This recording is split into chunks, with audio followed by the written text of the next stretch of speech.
जैन धर्म के प्रभाव से विनयी पुत्र चरणों की सेवा करते हैं। पूर्ण चंद्र और बर्फ समान स्वच्छ तथा चारों दिशाओं में फैलाने वाली कीर्ति प्राप्त होती है। जैन धर्म के प्रभाव से अतुल संपत्ति प्राप्त होती है। ऐसा जीव कामिनी वृंद से सेवित होता है और सुर असुर तथा मनुष्यों के स्वामी होता है। तदनंतर मुनीन्द्र, देव, मनुष्य आदि भव्य समूह को आनंदित करते हुए राजा श्रेणिक ने मधुर वाणी में कहा, हे वीर, हे श्री भगवान, जिससे स्वर्ग और मोक्ष का सुख प्राप्त होता है, उस धर्म को मैं आपके मुख से विस्तार पूर्वक सुनना चाहता हूँ। हे महीपते, तुम मन लगाकर सुनो। मैं मुनि और ग्रस्त दोनों के द्वारा धारण करने योग्य धर्म का स्वरूप कहता हूँ। संसार रूपी समुद्र में डूबते हुए भव्य जीवों को निकालकर जो उत्तम पद में स्थिर करता है, वह धर्म है। इसे उत्तम जिनेंद्र ने कहा है। जीवों के लिए अहिंसा परम धर्म है। उससे क्षण मात्र में ही मनुष्यों को चक्रवर्ती के सुख प्राप्त होते हैं। इसलिए संपूर्ण जीवों पर दया करनी चाहिए। वह दया सुख समूह को करने वाली है तथा दुख रूपी वृक्ष के लिए कुल्हाड़ी के समान है। यह दया सप्त व्यसन रूपी अग्नि को बुझाने के लिए मेघ धारा के समान है।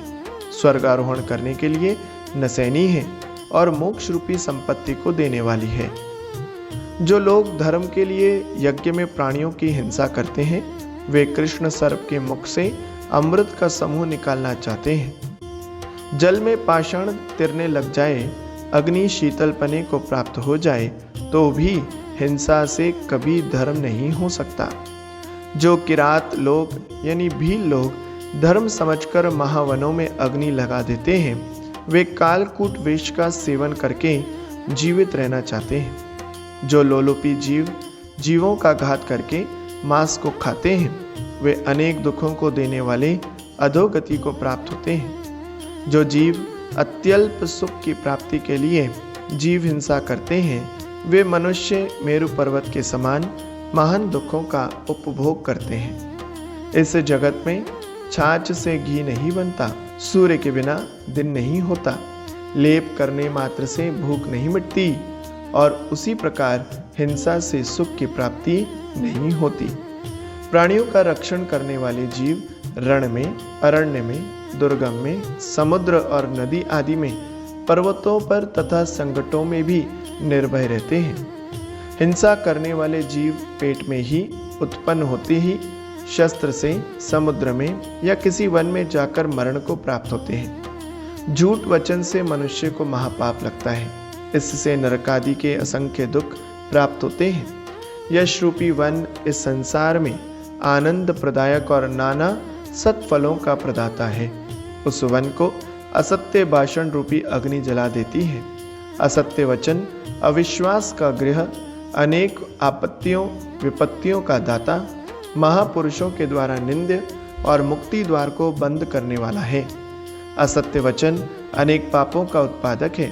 इससे राजा के द्वारा दंड की प्राप्ति होती है। अतः आत्मज्ञान से संपन्न जीवों को कभी असत्य भाषण नहीं करना चाहिए। देवों की आराधना करने वाले जो मनुष्य सत्य बोलते हैं, वे इस संसार में अनेक शुभ संपत्ति से युक्त हो जाते हैं। सत्य से विष सुधा के समान हो जाता है, शत्रु परम मित्र बन जाता है और सर्प भी माला के समान हो जाता है। जो मूर्ख मनुष्य असत्य भाषण से सद्धर्म की प्राप्ति करना चाहते हैं, वे बिना अंकुरों के धान्य की उत्पत्ति करना चाहते हैं। बुद्धिमान पुरुषों को चोरी का त्याग करना चाहिए।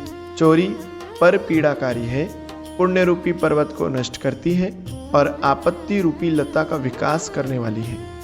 चोरी से नरक की प्राप्ति होती है। वहाँ तापन आदि अनेक दुख प्राप्त होते हैं तथा नारकी आपस में वैर बांधने वाले होते हैं। इस लोक में चोरी के कारण सर्वजन निंदिता को प्राप्ति होती है। राजा उसे प्राण दंड देता है और अन्य भी अनेक दुख भोगने पड़ते हैं। जो बिना दी वस्तु को ग्रहण कर नहीं करता, उसे सिद्धि लक्ष्मी वरती है।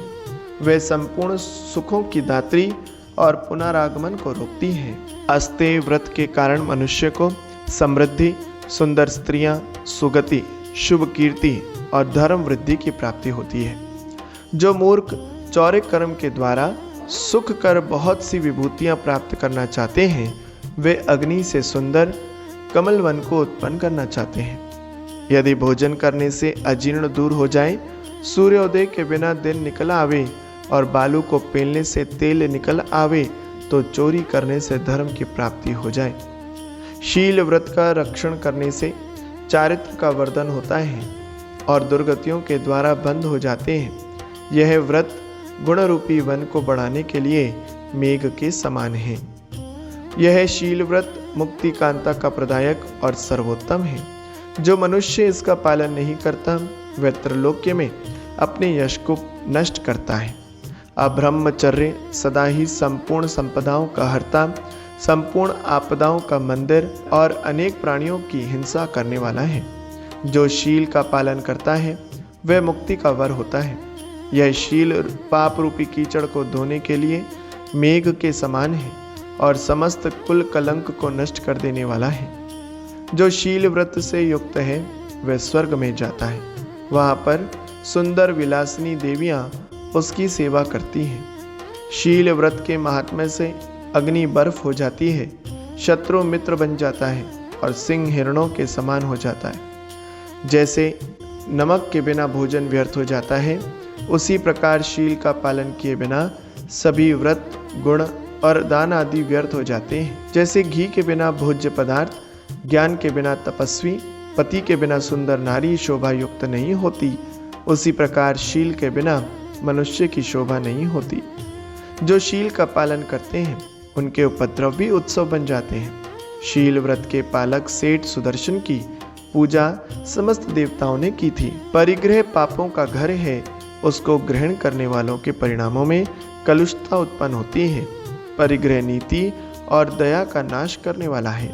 परिग्रह एक प्रकार की नदी का पूर है। यह कौन से अनर्थ नहीं करता। वह धर्म वृक्ष को गिराता है तथा लोभ सागर का वर्धक है। यह परिग्रह रूपी पूर चित्त रूपी हंस के लिए भयप्रद, मर्यादा के तट का भंजक, राग रूपी मत से युक्त और तृष्णा रंग से युक्त है। यह परिग्रह क्रोध और मान आदि को करने वाला है। मार्दव रूपी मेघ को उड़ाने के लिए बादल के समान है और नए रूपी कमलों को नष्ट करने के लिए तुषार के समान है। ऐसे परिग्रह को कौन चाहेगा, अर्थात कोई नहीं। यह परिग्रह व्यसनों का घर है, संपूर्ण पापों की खानी है और शुभ ध्यान का प्रणाशक है। ऐसे परिग्रह को कौन ग्रहण करेगा, अर्थात कोई नहीं। जिस प्रकार ईंधन से अग्नि, जल से सागर और भोगों से देवगण तृप्त नहीं होते, उसी प्रकार बहुत धन से मनुष्य तृप्त नहीं होते। जो परिग्रह से रहित हैं, उन्हें उत्तम कहा जाता है। वे ही धर्म वृक्ष को उत्पन्न करने में दक्ष और जिनमार्ग के प्रकाशक हैं। ये पांचों व्रत मुनिराजों के द्वारा पूर्ण रूप से पाले जाते हैं और गृहवासी गृहस्थ अणुमात्र पालन करते हैं। जिनको देह में भी आसक्ति नहीं होती, जो कर्मों का ध्वंस करने में तत्पर हैं, जो हिंसा आदि से विरक्त हैं, उन्हें शीघ्र ही मोक्ष की प्राप्ति होती है। जिनमें अपने मन, वचन और काया को वश करने की शक्ति है, जो इंद्रियों को विषय में नाश करते हैं, ये यति कहलाते हैं। अनेक दुखों को प्रदान करने वाले तथा धर्म का ध्वंस करने वाले मन रूपी घर का जिन्होंने त्याग कर दिया है, उन्हें मुक्ति वधु वर्ण करती है।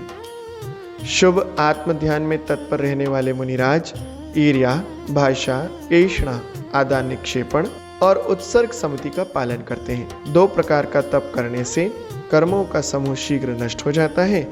ठीक ही है, सूर्य किरणों के प्रसारित होने पर क्षण मात्र में अंधकार नष्ट हो जाता है। जिस प्रकार मेघों की वर्षा के बिना ध्यानोत्पत्ति नहीं होती, उसी प्रकार तप के बिना कर्मों की हानि नहीं होती। यह तप अशुभ कर्म रूपी पर्वत का विध्वंस करने के लिए वज्र के समान है और काम रूपी धधकती अग्नि का शमन करने के लिए जल के समान है। इंद्रिय विषय रूपी सर्प को वश में करने के लिए यह तप वशीकरण मंत्र है। समस्त विघ्न रूपी हिरणों को रोकने के लिए कूट यंत्र यानी जाल है। अथवा अंधकार को नष्ट करने के लिए तप सूर्य के समान है। इस तप के कारण सुर, असुर और नरादि भी किंकर बन जाते हैं।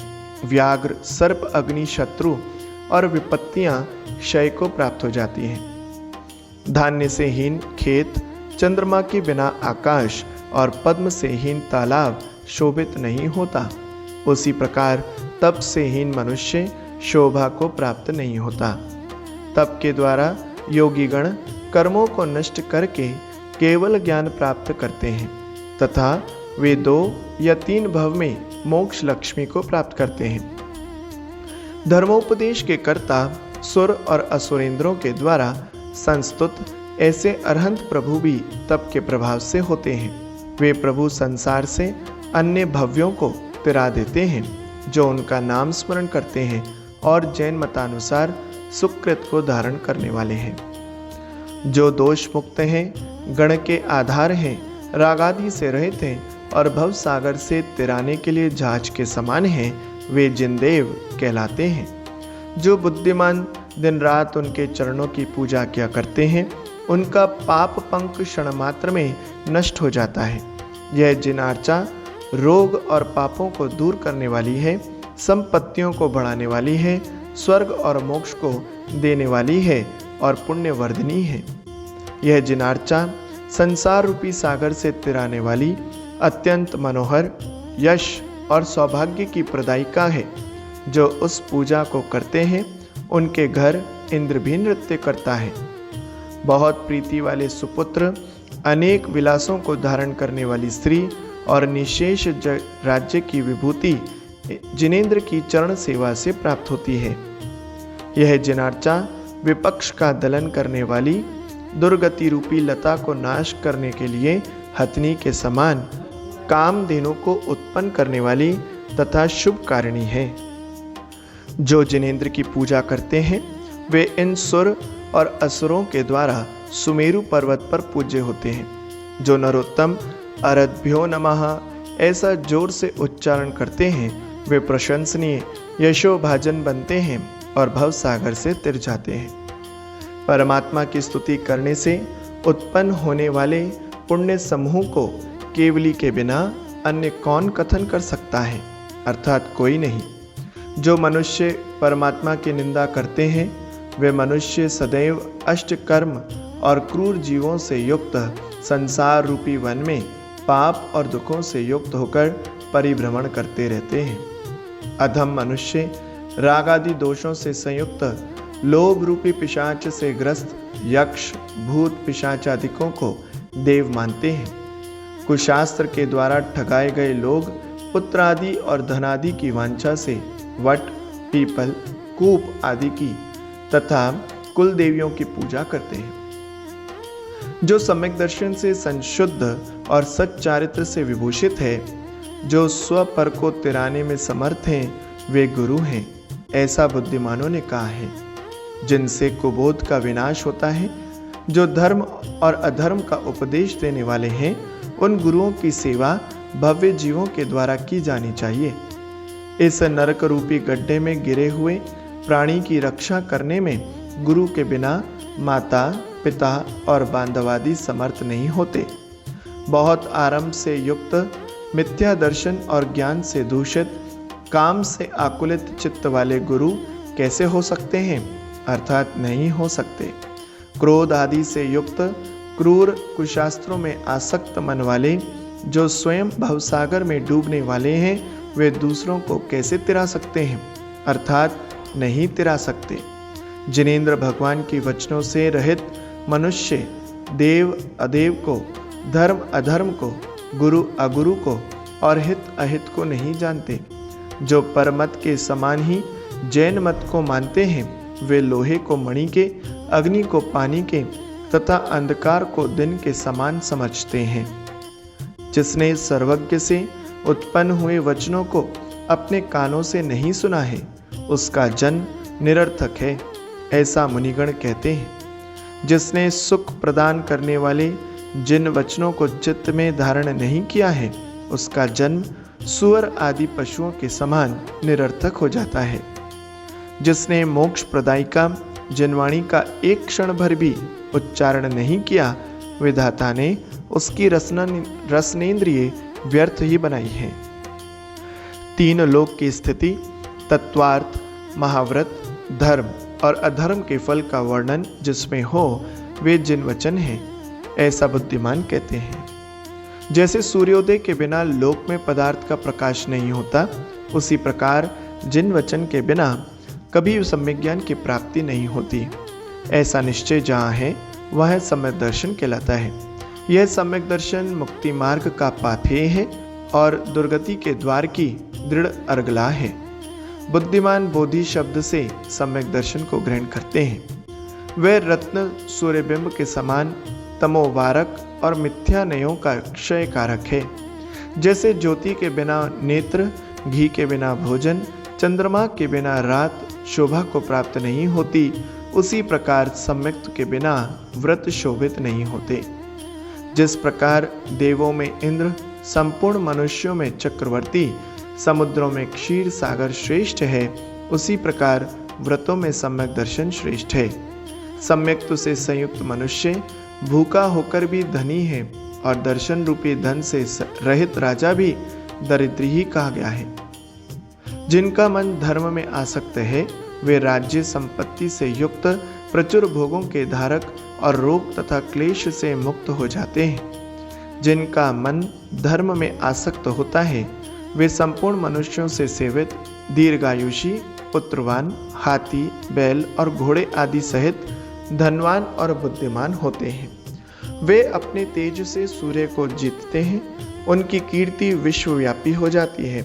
अपने रूप से वे कामदेव को जीतते हैं और वे स्त्री समूह से सेवित होते हैं। सम्यक्तवान मनुष्य को इंद्र, चक्रवर्ती आदि के पद प्राप्त होते हैं। वे रत्नों और निधि के स्वामी होते हैं। वे मनोहर और सुरासुरों से नमस्कृत होते हैं। दर्शन व्रत से ये मनुष्य तपश्चरण रूपी तलवार से कर्म रूपी शत्रुओं के समूह का विनाश करके 2 या 3 भव में मोक्ष जाते हैं। जहाँ इनकी यानी देवशास्त्र गुरु की निंदा होती है, उसे मिथ्या दर्शन कहते हैं। उससे जीव नरक आदि कुयोनियों में पड़ता है। वे जीव काना, कुबड़े, वक्र, पंगु, नकटे, वामन, बधिर, मूक और कष्ट आदि रोगों से सहित होते हैं। वे अल्पायुषी, स्नेहहीन, पापी, धनहीन, बुरी स्त्री, कुपुत्रवान, दीन, नौकर और अकीर्तिशाली होते हैं।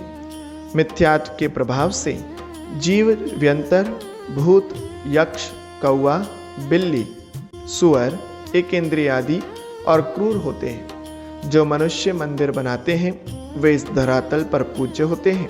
वे धन्य, नरोत्तम, मनोहर और विशद कीर्ति से संपन्न होते हैं। खेत जोतना, कूप से जल निकालना, जिसमें बैल आदि जोतने पड़े, ऐसे स्थान आदि बनाना, घर बनाना, कुआं बनाना आदि आरंभ अधम पुरुषों को करने पड़ते हैं। जो प्राणी हिंसा के दोष से जिन पूजा और मंदिर के निर्माण का निषेध करते हैं, वे मूर्ख नित्य निगोद और इतर निगोद में जाते हैं। जैसे विषकण महासिंधु में दूषण उत्पन्न नहीं करता, उसी प्रकार पुण्य करने वाले मनुष्य का आरंभ दोषप्रद नहीं होता। यदि कोई मनुष्य खेती आदि आरंभ करता है, तो वह पाप का बंध करता है, क्योंकि थोड़ी सी कांजी भी बहुत अधिक दूध को बिगाड़ देती है। जिस प्रकार सूर्योदय के होने पर रात्रिकालीन अंधकार नष्ट हो जाता है, उसी प्रकार 3 प्रकार के पात्रों को दान देने से पाप समूह नष्ट हो जाता है। दान से कषाएं शांत होती हैं, आगम ज्ञान की वृद्धि और चारित्र की वृद्धि होती है, शुभ की प्राप्ति होती है। यह दान पुण्य का उत्पादन करता है और ज्ञान विनय का कारक है।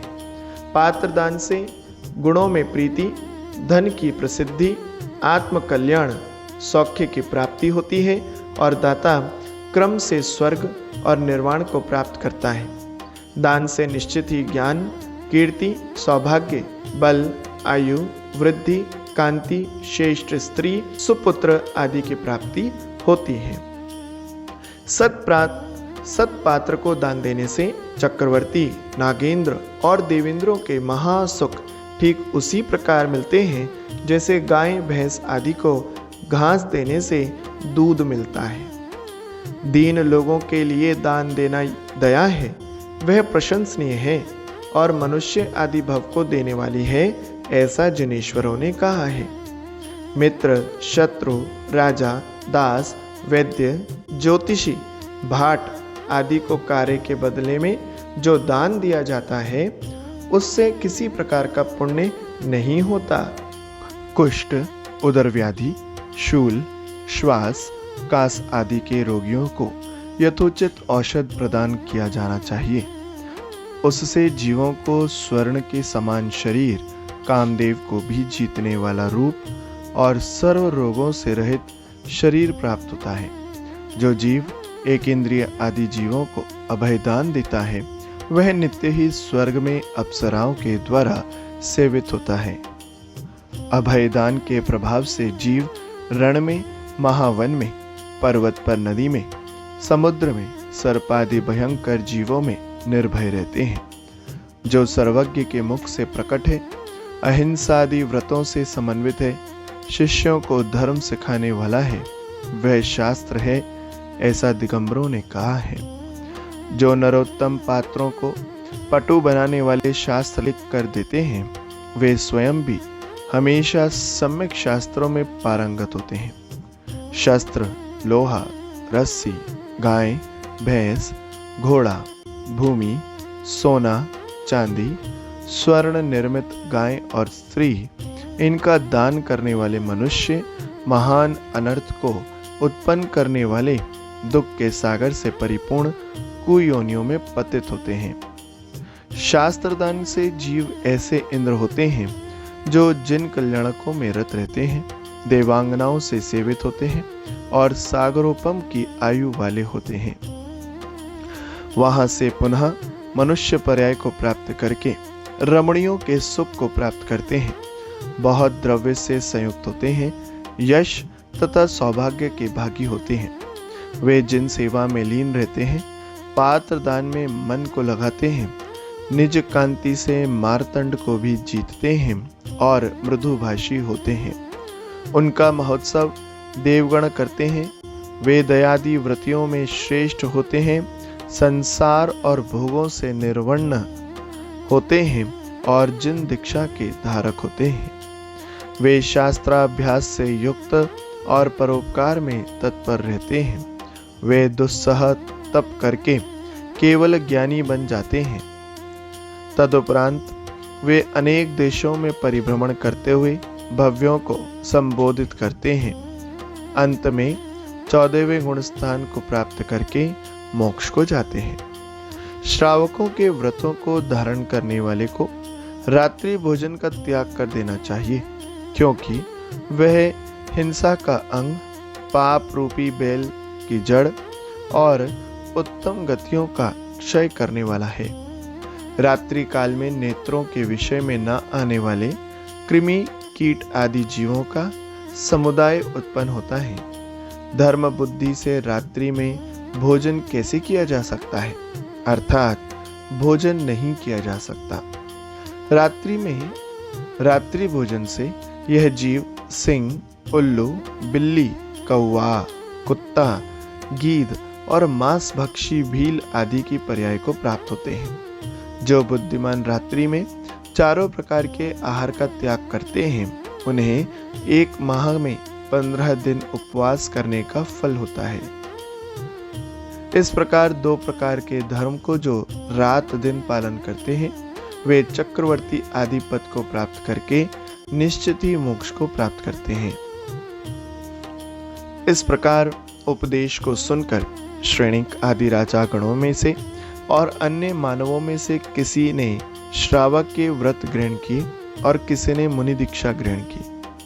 तदनंतर भवसागर से पार होने के लिए जहाज के समान गौतम गणधर ने वीर वाक्यों से मनुष्यों को बोधित करना प्रारंभ किया। तदनंतर गौतम गणधर 8 कर्मों को नष्ट करने के लिए, कामाग्नि को शांत करने के लिए पानी के समान श्रेयस्कर और शुभ तप करने लगे। किसी दिन वे गौतम मुनि प्रासुक और एकांत स्थान में विराजमान हुए। वे ध्यान रूपी पर्वत पर आरूढ़ थे और कर्मों का क्षय करने के लिए उद्यत थे। उन्होंने त्रिकरण, अधःकरण, पूर्वकरण और अनिवृत्तिकरण के द्वारा दर्शन मोहनीय की 3 और कषाय चतुष्क का विनाश किया। उस ध्यान के बल से मुनिराज ने त्रियंच, नारक और देवायु का विनाश किया और वे अन्य कर्मों को नष्ट करने के लिए उद्यत होते हुए 9वें गुण स्थान में जा पहुंचे। स्थावर 4 जाति, त्रियंच द्विक, नरक द्विक, साधारण, आतप, उद्योत, 3 निद्रा और सूक्ष्म नाम कर्म, इन 16 प्रकृतियों का विनाश पहले अंश में किया। दूसरे अंश में उन्होंने 8 कषायों का विनाश किया। उन्होंने क्रम से नपुंसकलिंग, स्त्रीलिंग, हास्य आदि षटक, पुल्लिंग, क्रोध, मान, माया, संजुलन का विनाश किया। सूक्ष्म सांप्राय नामक गुणस्थान में संजुलन लोक का विनाश करके वे 12वें गुणस्थान में जा पहुंचे। वहां उन्होंने निद्रा युगल के साथ ज्ञानावरण, दर्शनावरण तथा अंतराय कर्म का विनाश किया। क्रम से केवल ज्ञान को प्राप्त करके गौतम मुनि 13वें गुणस्थान में विराजमान हुए। वहां उन्हें अनंत ज्ञान आदि की प्राप्ति हुई। देवों के द्वारा निर्मापित गंधकुटी में वे केवली विराजमान हुए। उन्हें इंद्र आदि समस्त देवगण नमस्कार करने लगे। मुनींद्रों ने, गणधरों ने और राजाओं ने महाभक्ति से उनकी अर्चना की, उन्हें नमस्कार किया तथा यथास्थान विराजमान हुए। जिन गौतम स्वामी ने आलोक सहित 3 लोक को देखा है, जिन्होंने विषय समूह को नष्ट कर दिया है, जिन्होंने लीला मात्र में कामदेव को नष्ट कर दिया है, वे ब्राह्मण वंश को सुशोभित करने के लिए मणि के समान हैं। ऐसे वे केवली श्री गौतम स्वामी तुम लोगों को शुभ और मोक्ष प्रदायक केवल ज्ञान प्रदान करें। इस प्रकार श्री गौतम स्वामी चरित्र में श्री गौतम स्वामी के केवल ज्ञान की उत्पत्ति का वर्णन करने वाला 4था अध्याय पूर्ण हुआ। ओम नमः